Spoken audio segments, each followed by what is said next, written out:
Tenho o prazer de receber aqui na TV Todo Dia, professor universitário Dorival de Freitas Júnior. Doutor, boa noite, seja bem-vindo à TV Todo Dia. Boa noite, Keller. Gostaria de agradecer mais uma vez a oportunidade. Já deixei claro a carinho e admiração que tenho pela sua pessoa, a sua extrema competência profissional, e para mim é um prazer toda vez poder participar desse programa. Já mandando um abraço a todos os alunos da Unisal que estão nos assistindo, nos prestigiando, e as demais pessoas em casa. Muito bem, Dorival de Freitas Júnior, pela segunda vez está aqui na TV Todo Dia, é especialista em Direito Penal, mestre em Filosofia do Direito, professor universitário da Unip de Limeira, da Unisal de Americana, bem como de cursos preparatórios para OAB e carreiras jurídicas. Doutor Dorival de Freitas Júnior, nós sabemos que o Brasil, infelizmente, tem um recorde negativo de vítimas fatais no trânsito. Estima-se que 50 mil pessoas morrem todos os anos no Brasil, que é algo realmente sem precedentes. A Americana registrou em 2010 43 mortes. É um número que chama a atenção e é preocupante.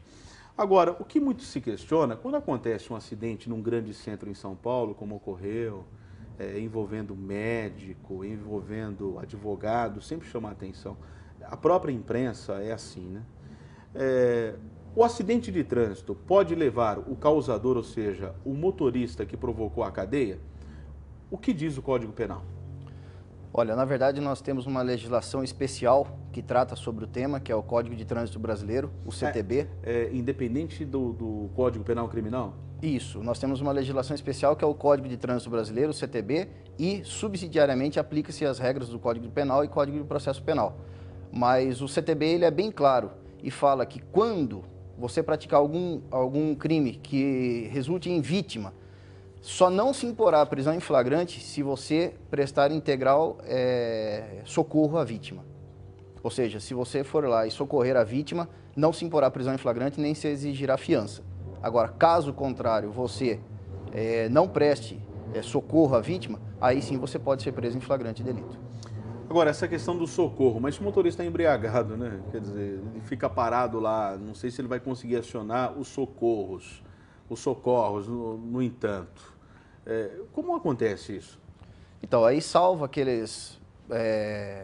algumas possibilidades de a própria pessoa estar impossibilitada de prestar integral socorro, ou até mesmo estar sem o celular para poder ligar, não sei o quê, salvo alguns casos excepcionais que isso daí pode ser deixado em virtude, às vezes, da própria gravidade que a vítima, que ele, como condutor do veículo, acabou sofrendo, quer dizer, está preso nas ferragens, não sei o quê, não tem como, né? Mas aí nós temos que analisar caso a caso. Caso a caso. Inclusive, Dorival de Freitas Júnior, você acompanhou recentemente, isso faz 1 ou 2 meses, que um engenheiro lá de família tradicional de São Paulo provocou a morte de uma advogada baiana que ela passou no sinal vermelho, porque, aliás, você pode até comentar sobre isso, as próprias autoridades recomendam que, dependendo, depois das 8 da noite, pode passar o sinal vermelho por uma questão de segurança. Ela passou o sinal vermelho, mas ele estava em alta velocidade e foi arbitrado uma fiança de quase 300 mil reais, né? O delegado arbitrou essa fiança. Por que o delegado chegou a esse valor? Olha, dependendo da gravidade, pelo Código Penal, Código de Processo Penal, no caso aí, fala que em caso de prisão em flagrante, o delegado pode arbitrar a fiança no valor de 1 até 100 salários mínimos. E superior a isso daí, no caso de 10 até 200 salários mínimos, é o juiz de direito que pode aplicar isso daí. Mas tem a multiplicação também, Isso, né? Tem alguns fatores lá que acabam influenciando aí. Um deles é o caráter financeiro do próprio autor. Se ele tiver condições, pode ser aumentado isso daí para reforçar a fiança, que foi o que o Ministério Público, no caso, quis subir de 300 mil, se eu não me engano, para 600 mil reais. E aí foi... Mas, Keller, já pegando um gancho aqui, eu trouxe aqui para a gente conversar nessa nossa conversa, até se alguém tiver alguma dúvida, pode, né, mandar as perguntas para a gente aí. Algo super novo que aconteceu, um julgamento novo que aconteceu no último dia 6, pelo Supremo Tribunal Federal, já pegando um gancho com relação ao que você falou aí, de passar no sinal vermelho. Esse habeas corpus, que foi julgado pelo STF, até trouxe uma cópia para você aqui, de número 107.801, ele é muito interessante. Por quê? A lei, ela é um papel frio, onde estão descritos algumas condutas ali. Quem vai analisar e vai colocar em prática isso daí é o operador do direito. E quando você acaba envolvendo pessoas, humanos, às vezes a mesma interpretação que vai se dar ao texto da lei é diferenciada. E isso a gente pode perceber muito claro nesse habeas corpus que foi julgado. Era a relatora, a ministra Carmen Lúcia, e que daí foi através do voto revisor do novo ministro do STF, o Luiz Fux, ele acabou, eu não sei, de alguma certa forma, aí não podemos dizer com a frustração que a sociedade estava exigindo, mas ele acabou desclassificando de homicídio doloso, ou seja, quando você tem a intenção de matar, praticado na direção de veículo automotor, estando o autor embriagado, para homicídio culposo. Sem intenção. Que seria sem a intenção de matar. E aí fica aquela grande questão lá do dolo eventual, ou seja, assumir o risco da teoria do assentimento, de assumir o risco da produção do resultado, ou da culpa consciente. E aí, essa culpa consciente, o que é? Você prevê o resultado, mas você não assume o risco da ocorrência. Isso daí eu entendo que, claro, nós não podemos fazer do direito uma forma de punir as pessoas de uma forma arbitrária. E aí que eu falei, a interpretação, tanto é que pelo voto da ministra, ela votou como sendo, mantendo a decisão de pronúncia do juiz de Guariba, da Vara Criminal de Guariba, como sendo um dolo eventual. Guariba aqui no interior, né? Isso, ele assumiu o risco da ocorrência, o que ocorreu. Mas o ministro Luiz Fux, que foi seguido pelos demais ministros, entendeu que não, que na verdade a embriaguez ao volante aí teria que ser uma forma de encorajamento, até ele cita aqui, de pré-ordenação, a pessoa se embriaga para se pré-ordenar, ou seja, para criar coragem para assumir o risco de matar as pessoas. Ou seja, ele tem aí seria caracteriza o dolo eventual. Estou tentando não ser muito técnico aqui para as pessoas poderem em casa entender. O dolo eventual, no caso, que ele é embriagado, ele consequentemente colocou a vida de outras pessoas em risco, é isso? O dolo eventual, toda vez que o crime é doloso, você prevê o resultado e assume o risco da ocorrência daquele resultado. Um exemplo que nós podemos dar aqui de dolo eventual é você para na frente de um bar, você saca de uma arma e começa a efetuar disparos em direção ao bar. Você pode matar alguém lá dentro do bar. Não, se matar, matou. Ou seja, você está assumindo a responsabilidade de matar alguém. Esse é o dolo eventual. E a culpa consciente, só para ficar claro, através de um exemplo, é do caso do atirador de facas. Em que às vezes a própria esposa do circense está ali e fica rodando, ele vai atirando facas, mas ele sabe, ele não quer o resultado. Mas ele prevê que pode acontecer? Pode acontecer. E essa é a culpa consciente, ou seja, você sabe que pode acontecer, mas ele fala, não vai acontecer porque eu tenho habilidade para isso. E, infelizmente, pela sua imperícia, ele acaba acertando, no caso, a vítima. E isso daí é uma culpa consciente. Ele não queria, até porque às vezes pode ser a filha dele, pode ser o filho dele que está rodando ali. E ele com as facas vai jogando, mas pela sua imperícia, que nós temos as 3 espécies de culpa aí, imprudência, negligência e imperícia, que dá causa ao crime chamado crime culposo, quando ele não quer praticar o resultado, mas pratica. Dorival, o motorista embriagado, dirigir embriagado, é crime civil ou criminal? Não, a responsabilidade dele, no caso aí, é criminal, do artigo 306. Temos a responsabilidade administrativa, que é a suspensão ou proibição de se obter a carteira de habilitação. Quer dizer, mais o 316 é uma questão muito controversa isso daí. Por quê?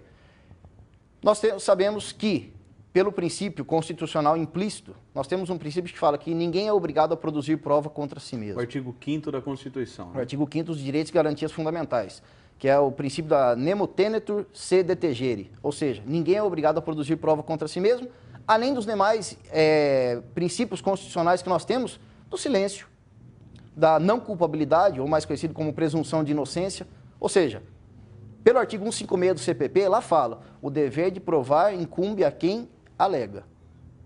Se você é parado num bloqueio de trânsito, Keller, e o policial pede a sua habilitação, pede o documento do carro e chega perto de você e sente um certo teor alcoólico. Você é obrigado a ser submetido a algum tipo de exame ou não? Então, essa é a grande dúvida, né? E aí? Por esse princípio da não culpabilidade, pelo princípio da não produção do prova contra si mesmo, disciplinado até no Pacto de São José da Costa Rica, um dos tratados internacionais, do qual o Brasil é signatário. Que, aliás, né, ninguém pode ser preso por dívida, né, financeira. Mesma Tem o coisa. Pacto de São José. Não vamos aqui incentivar os pilantras vigaristas que não pagam, né? Não é isso. Mas ninguém pode ser preso, está lá o Pacto de São José, né? Os depositários infiéis, Exato. no caso. Né? Nós temos um grande problema aí. Por quê? Para tentar acabar com esse grande número de vítimas de acidentes automobilísticos, criou-se o artigo 306. Modificaram o artigo 306 em 2008 e tal, só que tem um problema. Porque lá fala que você vai ser responsabilizado pela embriaguez ao volante se ficar constatado, através de laudo pericial, que você tinha no seu sangue mais de 6 décimos, ou igual a 6 décimos, ou mais por litro de sangue no seu corpo.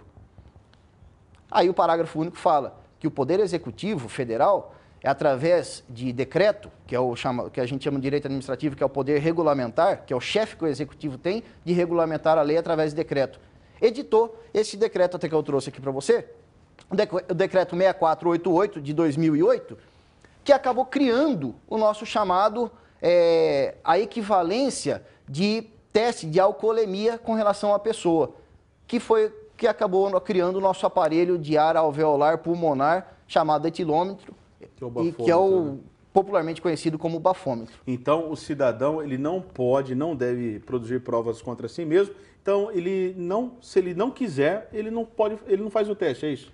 Ele não é obrigado e ninguém pode forçá-lo a esse constrangimento ilegal sob pena da autoridade incorrer até mesmo no abuso de autoridade. E aí, fica sem nada? Não. Criminalmente falando, nós não podemos forçar essa pessoa. Mas cai automaticamente para o artigo 165, que daí é uma infração gravíssima, que também cabe a perda da carta dele ou a suspensão da autorização e automaticamente 7 pontos e não sei o que e tal, mas de caráter administrativo do artigo 165. Quando você se recusar a assinar a soprar o bafômetro, ou disponibilizar de sangue para fazer os testes, automaticamente você já incorre numa infração administrativa. Por quê? Pelo princípio da legalidade, só vou poder incorrer você no artigo 306 se eu conseguir provar que no seu sangue tinha 0,6 ou mais. E a figura do legista? Da presença do médico legista. Se o condutor do carro suspeita de embriaguez, já não fez o teste do bafômetro, já não autorizou o teste sanguíneo numa unidade de saúde, a autoridade de polícia pode solicitar a presença do médico legista?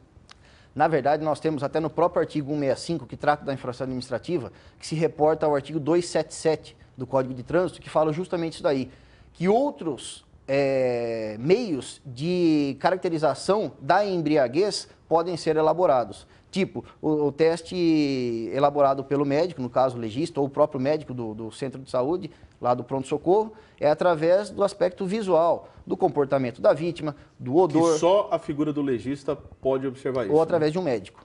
Ou através do médico. Ou legista, no Isso, caso, né? Ou através do médico. Só que aí é aquele negócio, nós podemos, para caracterizar a embriaguez, do 165. E aí, para não ferir o princípio da legalidade, porque eu tenho que provar que você tinha mais que 0,6 ou 0,6 no seu sangue. Mas no momento não prova, né? Como você não consegue provar. Não tem como, né? Isso daí vem o resultado 30 dias ou mais, né? É por isso que você acaba não incorrendo no artigo 306, que é a embriaguez ao volante, e acaba incorrendo numa infração administrativa. Correto. Vou para o intervalo, né? Vamos até o final do programa aqui com Dorival de Freitas Júnior, que é advogado, que é professor universitário especialista em Direito. Estamos falando a respeito de trânsito, que é muito complexo. Você tem alguma dúvida? Também a respeito de outra questão? Fique à vontade para a sua manifestação aqui na TV Todo Dia, após o intervalo.